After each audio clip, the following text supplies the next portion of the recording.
नमस्कार मित्रों, कैसे स्कूल ऑनलाइन क्लासेस में आपका हार्दिक स्वागत है। पिछली वीडियो में हमने आव्यूह संक्रियाओं का अध्ययन किया था, जिसमें एक संक्रिया थी योग संक्रिया और दूसरी गुणन संक्रिया। इनके गुणधर्म पढ़ चुके थे अपन। इसके बाद आगे का टॉपिक जो आता है अपने पास वो आता है शून्य के भाजक। अब शून्य के भाजक देखो, ये शून्य के भाजक।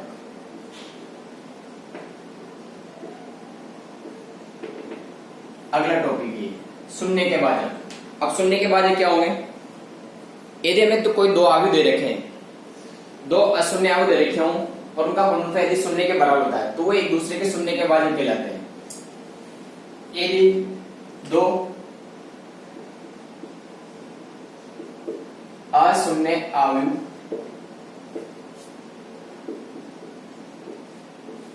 ए व बी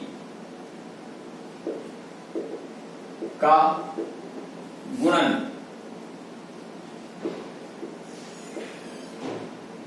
ए बी एक शून्य आव्यूह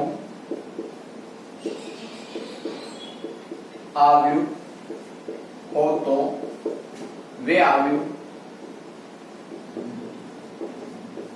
एक दूसरे के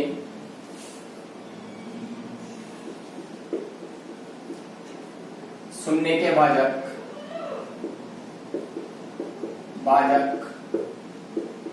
कहलाते हैं। ठीक है, ये शून्य के भाजक की परिभाषा क्या होगी? यदि दो अशून्य आव्यूह जिनका मान शून्य नहीं हो, एक ए और बी, यदि उनको गुणा किया जाए तो ए बी प्राप्त होगा, और ए बी जब प्राप्त होगा तो वे भी एक शून्य आव्यूह प्राप्त होगा, तो वे एक दूसरे क्या कहलाएंगे? शून्य के भाजक। जैसे दो आव्यूह लेते हैं अपन, एक तो ए 1 3 और 1 3, एक लेते हैं बी -1 1 1 और -1, ये लेते हैं अपन। अब इनको आपस में गुणा करें, जैसे ए बी निकालें, 1 3 1 3 -1 1 1 -1। ठीक है, जब गुणा करेंगे तो गुणा कैसे किया था मैंने? पंक्तियों को स्तंभों से गुणा करके पंक्तियां बनाई थी। तो 1 को -1 से गुणा करेंगे -1 होगा, फिर 3 को +1 से गुणा करेंगे प्लस का 3। ठीक है, और यहां पर 1 को 1 से गुणा किया तो 1, और 1 को -3 को गुणा करो तो प्लस का -3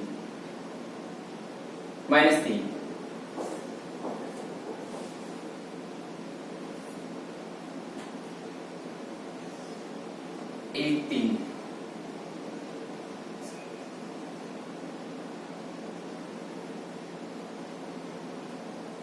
नहीं, ये आएगा 1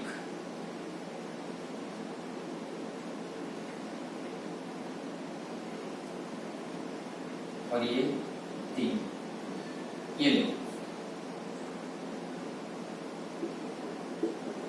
इनको गुणा करते हैं। देखो 1 को -1 से गुणा किया तो -1, 1 को +1 से गुणा किया प्लस का 1, फिर 1 को 1 से गुणा किया तो 1, और 1 को -1 से गुणा किया तो -1, 3 को -1 से गुणा करेंगे तो -3, और 3 को +1 से गुणा करेंगे प्लस का 3, फिर 3 को 1 से गुणा करेंगे 3 और -3। यहां पर देखो -1 + 1 0 0 0 0, सबका गुणनफल कितना रहा? 0। अतः ए व बी शून्य के भाजक है। जो परिभाषा थी वो परिभाषित हो रही है। एक दो आव्यूह ए और बी का गुणन एक शून्य आव्यूह प्राप्त हो तो वे एक दूसरे के शून्य के भाजक कहलाते हैं। जैसे एक ले लिया, एक बी, दोनों का आपस में गुणा किया तो गुणनफल क्या मिल रहा है? एक शून्य आव्यूह प्राप्त होता है, यानी शून्य आव्यूह। तो ये क्या कहलाएगा? एक दूसरे के शून्य के भाजक। ठीक है, अगला टॉपिक आता है अपने पास वर्ग आव्यूह की धनात्मक धन पूर्णांक घात, वर्ग अवयव की धन पूर्णांक घात, वर्ग अवयव की धन पूर्णांक घात, ये अगला टॉपिक है अपने पास। वर्ग अवयव की धन पूर्णांक घात कैसे ज्ञात करोगे? एक वर्ग अवयव को, वर्ग अवयव, अभी समझना वर्ग अवयव का मतलब स्क्वायर है। यहां पर वर्ग अवयव का मतलब है कि उसका क्रम समान है, यानी पंक्तियों और स्तंभ की संख्या बराबर है। जितनी पंक्तियां उतने ही स्तंभ है, उसे कहते हैं अपन वर्ग अवयव। यदि वर्ग अवयव, एक वर्ग अवयव को स्वयं से गुणा किया जाए, से गुणा करने पर वर्ग अवयव एक कर लो, को स्वयं से गुणा करने पर गुणनफल ए स्क्वायर प्राप्त होता है, ए स्क्वायर प्राप्त होता है। अर्थात हमने ए को ए से गुणा किया तो ए स्क्वायर मिलेगा, उसी प्रकार ए को फिर ए स्क्वायर से गुणा करेंगे, वापस ए क्यूब मिलेगा, फिर ए को ए क्यूब से गुणा करेंगे, ए फोर मिलेगा, ऐसे आगे तक। लास्ट में क्या मिलेगा अपन को? अर्थात हम लिख सकते हैं ए, इससे ए घात कॉमन,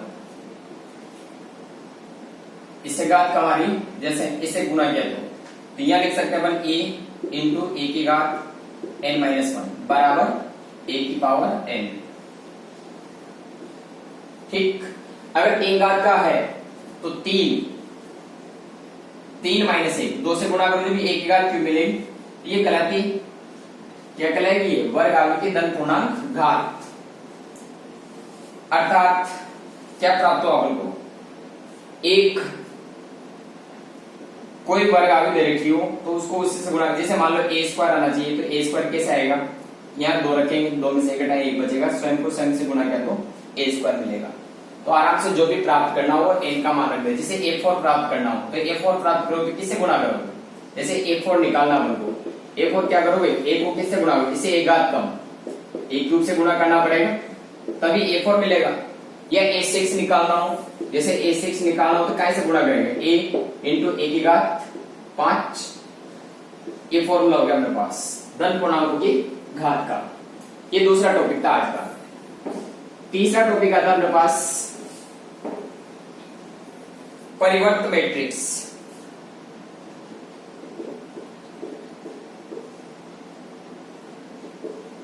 अवयव या मैट्रिक्स एक ही बात है। ट्रांसपोज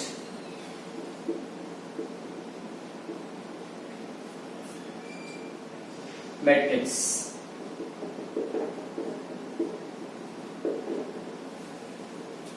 ठीक है। यदि किसी अवयव, यदि किसी दी गई अवयव की पंक्तियों को स्तंभों में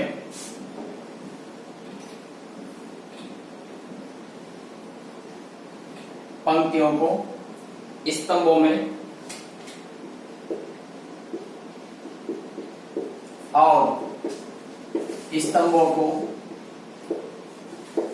पंक्तियों में बदल दिया जाए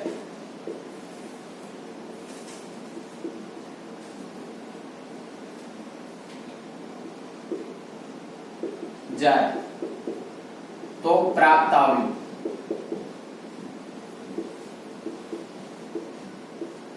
मूल अवयव का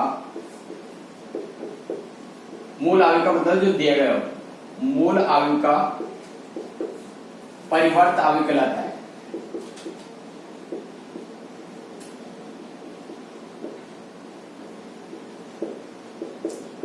है। और इसे और परिवर्त अवयव को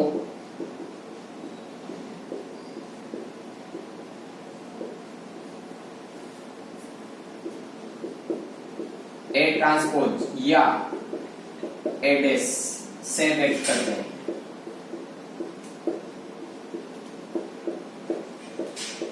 ठीक है, जैसे मानक रूप देखें तो ए आई जे एम इंटू एन क्रम का है। अब इसका ए ट्रांसपोज ज्ञात करोगे तो ट्रांसपोज, तो ये क्या होगा, ये चेंज हो जाएगा जे आई और क्रम भी चेंज होगा एन इंटू एम, ये मिलेगा। फॉर एग्जाम्पल उदाहरण के तौर पर देखें तो ए को यहां भी दे रखा है A B C X Y Z, ये अभी दे रखा है 2 इंटू 2 का, 2 इंटू 3 का। जब इसका ट्रांसपोज ज्ञात करेंगे तो पंक्तियों को स्तंभों में चेंज कर देंगे, तो ए बी और सी एक्स वाई जेड सब चेंज हो रहा है। देखो यहां से पंक्तियां तो स्तंभ में बदल गई, स्तंभ पंक्तियों में बदल गया। इसका क्रम था पास 2 इंटू 3, तो इसका क्रम हो जाएगा 3 इंटू 2, चेंज हो रहा है वापस। ये कहलाता परिवर्त अवयव, जो अपने पास मोस्ट इंपोर्टेंट है, हर जगह काम आएगा ये परिवर्त अवयव। ध्यान रखना है, इसको पढ़ना अच्छी तरह से। ये काम करना है केवल पंक्तियों को स्तंभों को पंक्तियों में चेंज करना है, इसे कहते हैं हम परिवर्त अवयव। समझ में आया होगा, बहुत आसान काम है। पंक्तियों को स्तंभ में चेंज करना है, स्तंभों को पंक्तियों में चेंज करना है, क्रम चेंज हो जाएगा, जो दे रखा उसका उल्टा मिल जाएगा वापस। ठीक है, अगला टॉपिक पढ़ते हैं अपन सममित और विषम सममित अवयव, सममित अवयव विषम सममित अवयव। ठीक है, अब देखो सममित अवयव, सममित अवयव में क्या होगा, सममित तथा विषम सममित अवयव, ये टॉपिक है, थोड़ा सा बड़ा है और बहुत अच्छा है, सीधा है। इसमें लेते हैं सममित अवयव।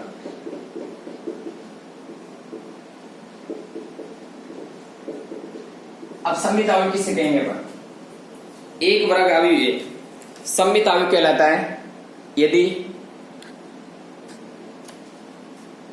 उसका ट्रांसपोज करें तो वापस वही प्राप्त हो जाए, तो कहलाता है सममित अवयव। एक वर्ग अवयव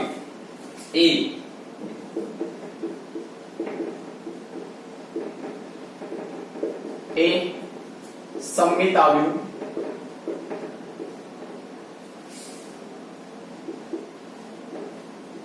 कहलाता है यदि ए ट्रांसपोज इक्वल टू वापस मूल अवयव प्राप्त हो। ठीक है, ये तो कहलाएगा सममित अवयव। जैसे फॉर एग्जाम्पल एक अवयव दे रखा है 2 3 4 और 3 माइनस 4 माइनस 5 4 माइनस 5 और 2। ठीक, इसका ट्रांसपोज करते हैं।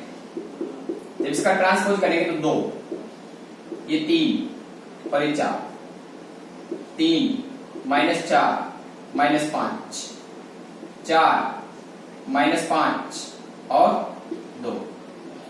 देखो वापस वही प्राप्त हो रहा है, अर्थात बराबर ए। तो यहां प्राप्त हो अपने पास ए ट्रांसपोज बराबर ए, वापस वही अब। तो ये क्या कहलाएगा, सममित अवयव। अतः अवयव ए एक सममित अवयव है।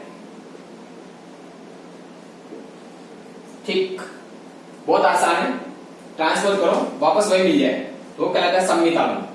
अगर नहीं मिलता है तो फिर सममित अवयव नहीं होगा।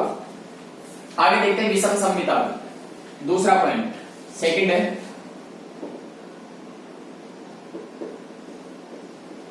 विषम, इसी में चेंज करता हूं मैं थोड़ा सा। विषम सममित अवयव, विषम सममित अवयव, एक वर्ग अवयव ए विषम सममित अवयव कहलाता है।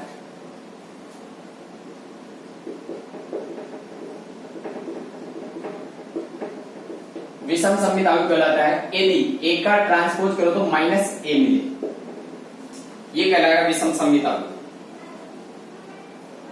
ठीक है, विषम सममित अवयव की परिभाषा क्या होगी? एक वर्ग अवयव एक विषम सममित अवयव कहलाता है यदि उस अवयव का ट्रांसपोज किया जाए तो एक ऋणात्मक अवयव जो मूल अवयव थी उसकी ऋणात्मक अवयव प्राप्त हो, उसे कहेंगे हम विषम सममित अवयव। अर्थात ये देख सकते हैं अपन ए आई जे बराबर minus A J I for all I और जे के प्रत्येक मान के लिए। ठीक है, जैसे उदाहरण देखें, यहां एक एग्जांपल लेते हैं ए, ये 0 माइनस 3 3 0, इसका ट्रांसपोज करें, इसका ट्रांसपोज करेंगे तो 0 होगा, ये 3 होगा, माइनस 3 और 0। ठीक, अगर इसको माइनस से गुणा करें, माइनस से गुणा करें तो या माइनस से बाहर लें तो माइनस 0 हो जाएगा, ये माइनस की 3, ये 3, ये 0। अर्थात क्या मिला अपन को? ए ट्रांसपोज माइनस ए, जो कंडीशन थी वो प्राप्त हो रही है। अतः हम कह सकते हैं अवयव ए विषम सममित अवयव है।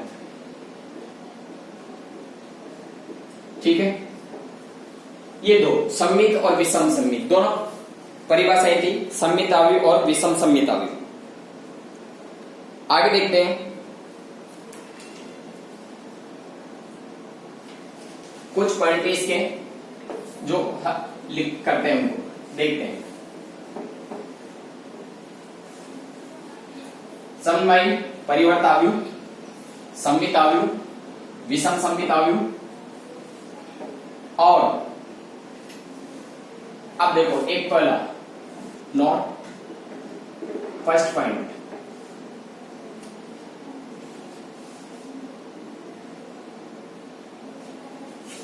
विषम सममित अवयव में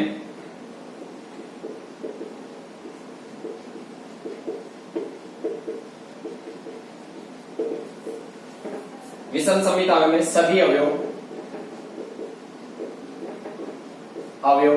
मुख्य विकर्ण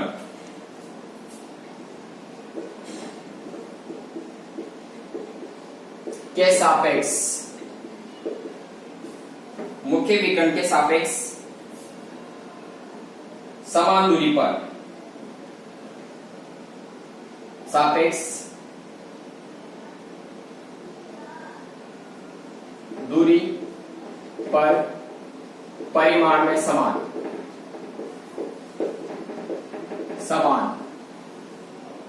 लेकिन विपरीत चिन्ह के होते हैं,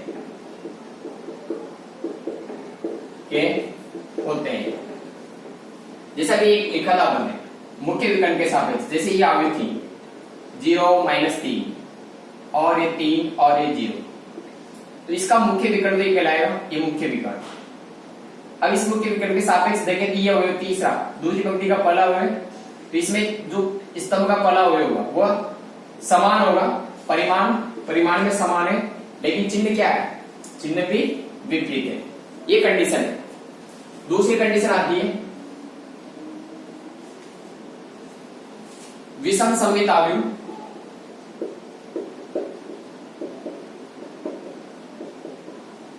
विषम सममित अवयव के मुख्य विकर्ण के सभी अवयव शून्य होते हैं, के मुख्य विकर्ण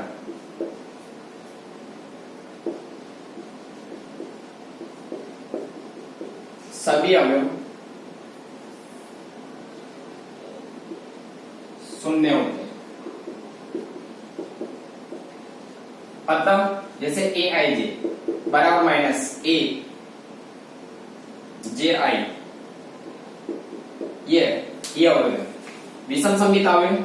अब विषम सममित अवयव जैसे देखते हैं समान अवयव, जैसे आई बराबर 1 और जे बराबर 1 के लिए देखें तो a11 होगा, यहाँ पे माइनस a11, इसको इधर लाओगे तो a11 प्लस a11 बराबर 0, तो 2a11 बराबर 0, तो a11 का मान कितना आ जाएगा 0 आएगा।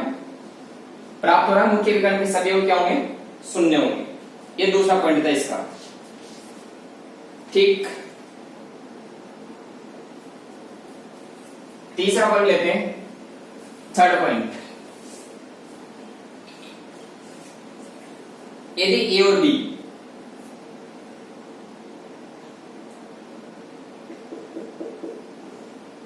यदि ए व बी यदि दो अवयव ए व बी योग व गुणन के लिए समर्थ हो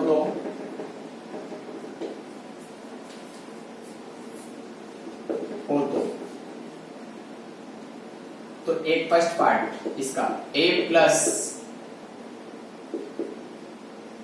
माइनस ये b का ट्रांसपोज, तो ये मिलेगा a का ट्रांसपोज प्लस माइनस b का ट्रांसपोज। सेकेंड गुणधर्म है इसका, याद रखने ही, k इंटू a का ट्रांसपोज, तो इसको क्या होगा, अदिश गुणन, परिवर्त मैट्रिक्स का अदिश गुणन के बराबर होगा। तीसरा है इसका गुणधर्म, अगर यदि हम ए बी गुणन मैट्रिक्स का परिवर्त ज्ञात करते हैं तो गुणनफल बी अवयव गुणा ए अवयव ये बराबर प्राप्त होता है, परिवर्त अवयव। ये मोस्ट इंपोर्टेंट है, याद रखना है इसको, गुणधर्म को काम आएगा क्वेश्चन में। वहां क्या करेंगे, ए और बी को गुणा करेंगे, ए और बी को गुणा करके परिवर्त ज्ञात करेंगे, ठीक है। फिर हम क्या करेंगे, ए का परिवर्त ज्ञात करेंगे, बी का परिवर्त ज्ञात करेंगे, लेकिन बी के परिवर्त को ए के परिवर्त से गुणा करेंगे तो दोनों बराबर आएंगे। ये फॉर्मूला सिद्ध भी करवाएगा क्वेश्चन में अपने पास, ठीक है। चौथा पॉइंट है,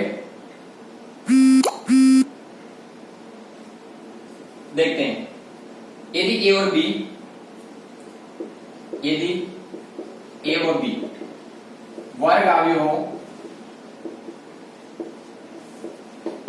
तो फर्स्ट ए प्लस और ए ट्रांसपोज दोनों का योगफल एक सममित अवयव प्राप्त होता है, एक सममित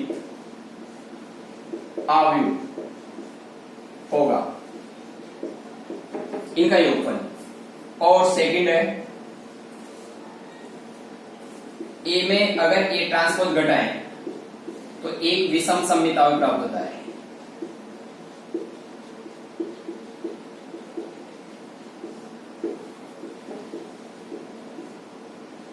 होगा। Number third, A transpose A या वह ए ट्रांसपोज ए सममित अवयव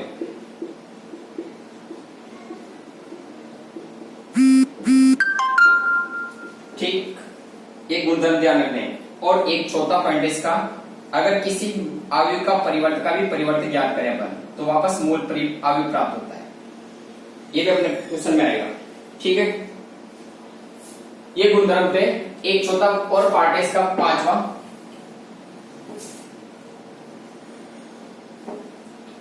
देखते हैं। पांचवा,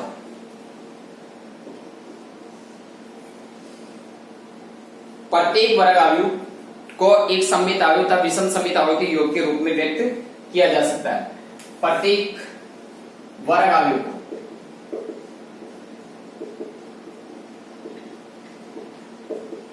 को एक सममित अवयव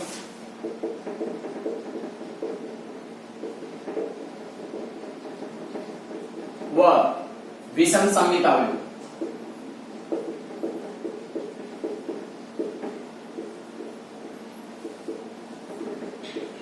के योग के रूप में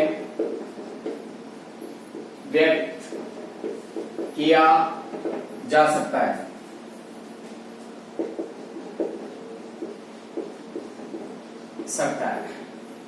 अर्थात ए 1/2 ए प्लस ए ट्रांसपोज और plus 1/2 A minus A transpose.